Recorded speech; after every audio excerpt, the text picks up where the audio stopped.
Oh, Dr. Disrespect. Yikes. We're going to have to talk a little bit about the good doc today. That saga has been interesting to watch from the sidelines.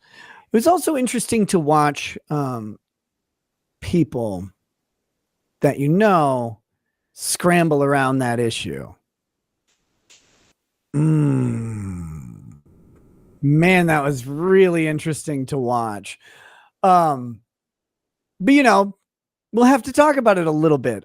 That's one I definitely want to talk to Dick Masterson about, because I've been watching his sort of critical commentary of people and their willingness to just to forgive Dr. Disrespect for what he admitted to.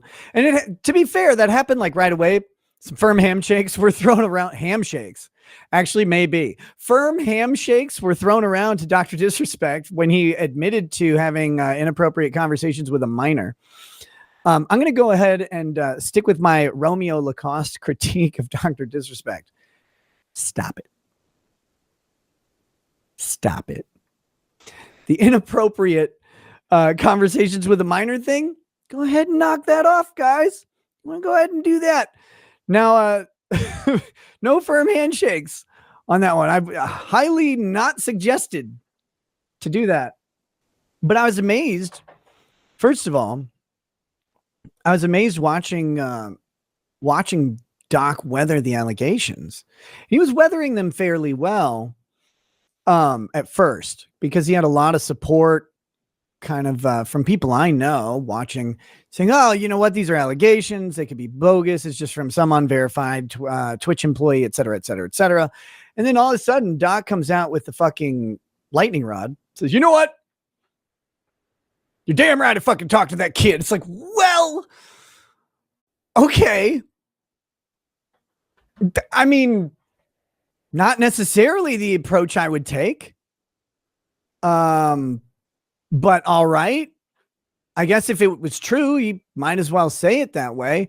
But he says it, and then some people are like, oh yeah, good job saying it. Like at first, they're like, way to come out with it. And then I think they realized after a little bit, they're like, oh, you know what? Maybe that's not the best job. Maybe that's not the best job. But to me, just given some comparison there, it was interesting people being like, let's wait till the facts come out on Dr. Disrespect. I didn't extend that courtesy to people that they know personally. That was funny. Like, I've seen them know someone personally and not extend the same courtesy, but to each their own. I mean, I guess that they say my nose is hooked and large, but I know some people who smell money a little bit better than me out there.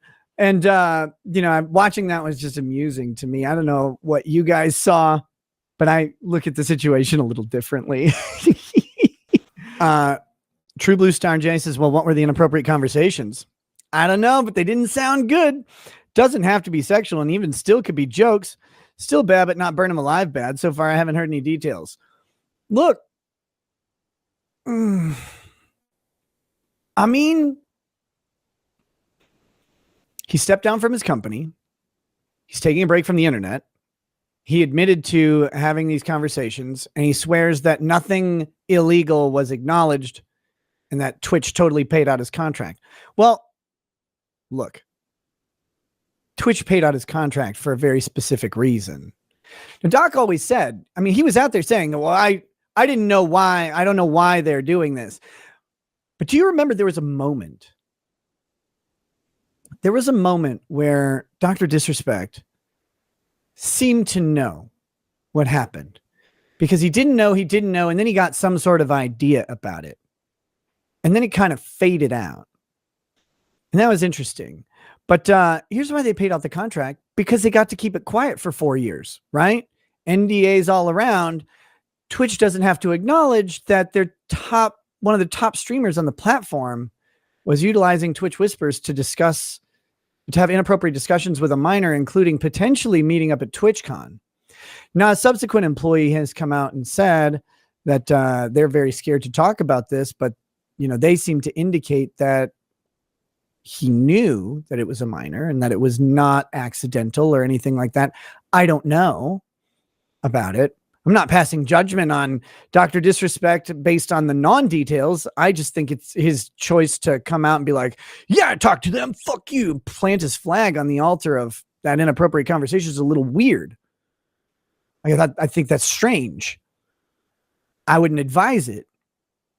But looking towards the evidence, it kind of, I mean, the shitstorm he's trying to head off by stepping down from the company, announcing a retirement from streaming right before a lot of this drops is, or not retirement, but at least a break. It's not good evidence for him. But hey, who knows? But the reason Twitch would pay out that contract, again, is very simple. And people don't seem to, I don't know. I haven't been following it, I guess, that intently. Maybe people do seem to grasp this, but the people I saw talking about it didn't seem to grasp that it behooved Twitch. It was worth it for Twitch to not have to deal with the fact that they had someone, one of their top streamers who they had just signed a, 7 or 8 figure contract with. I think they said 7 figure in the reporting, 7 figure annual contract with, using their chat app to talk to minors and potentially meet up at TwitchCon. That would be really bad news. That actually might be worth paying out like a $8, $9, $10 million contract and just saying, sorry, get the fuck out. You got to go. And then banning him from a whole shitload of other, from even appearing on the platform. I think what they find is when you create a closed environment, internal application for people that you pay, and those people are contractors, very high profile, and some of those creators and contractors might also be minors, that when you create that environment, there are weirdos who will abuse it. I think the larger platforms like Twitch and YouTube kind of figured that out and were like, maybe like, that Ryan kid that fucking unwraps toys and makes like $50 trillion or whatever. Like, they might be thinking maybe we don't want like Amaranth sending pictures to this Ryan kid. Now that never happened to my knowledge. I don't know if it, who knows, but that'd be like an example. Like, I'm trying to reverse the genders here for the sake of discussion. Please don't take that personally, Amaranth. I hate you for other reasons, but I'm just kidding. How could I hate you? You own more gas stations than India.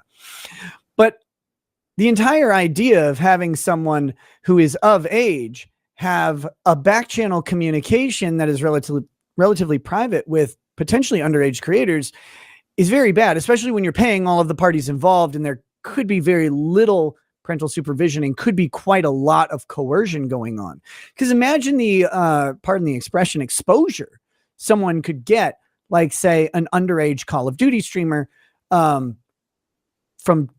that a Dr. Disrespect or similarly large creator could offer them. Let's ignore the possibility. Let's ignore the reality maybe of explicit messages being exchanged at first.